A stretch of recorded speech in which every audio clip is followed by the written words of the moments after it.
What nephew, hey, mambo vipi, mambo namna gani?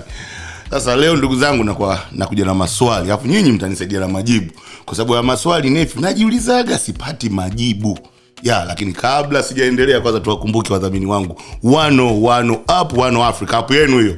Na wanakuambia hivi, una haja kuupload au kusukuma video za Kiingereza au Kiswahili. Yaani wewe lugha yoyote. Hata nyinyi watani zangu wa haya, weka lugha yenu ile ajabu tupia humo.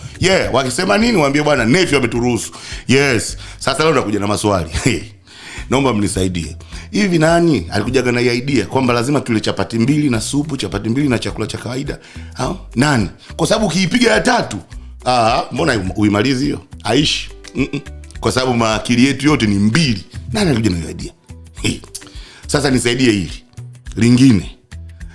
Kuna mtu kwenye familia yenu akiingia tu jikoni utasikia wengine wajala, usiwamalizie wewe. Angalia kuna watu bado hawajala. Ni wewe nini? Hivi. Naomba mnisaidia. Wanakuwa wana maana gani? Mbona wengine wakiingia waambiwi? Alafu kuna anga kingine sasa. Eti wakati uko mdogo ukimeno aking'oka wanakuambia tupia juu ya bati. Usipotupia juu ya bati alioti jingine. Hivi nani alikaa chini akafikiria kwamba kweli hilo jino litaota? Na idea gani hizi jamani? Na wewe ukishangona hata kama usiku fulani unalisubiria asubuhi juu ya bati. Akili zetu bwana. Haya sasa. Hivi kuna hiki kingine sasa. Nikikumbuka na hichi. Utasikia hivi bwana, wanawake warefu hawaishi muda mrefu. Kweli hivi ushakutana na bibi wewe mrefu? Kuna mtu ushamkuta bibi yake ni mrefu? Mabibi wote kwa wafupi hivi. Hiyo wanawake warefu kweli hawaishi muda mrefu. Nakwambia haya mambo haya. Na umejiuliza? Sasa nikumalize na la mwisho sasa.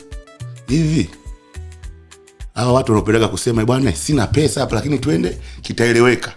Twende mnaenda wapi? Kitaelewekaje? Ni nini unachotaka kufanya wewe? Mtu akikwambia hivyo be careful. Tukiwa na kulifanya baya. Nephew mimi nawakumbushaga mambo mengi. Sasa hayo maswali yangu naomba mnisaidie majibu basi. Mpaka siku nyingine tena nimekuchangamsha kichwa leo kidogo au vipi? Nephew basi tukamalizie na kale kitu ketu kale. Baadaye.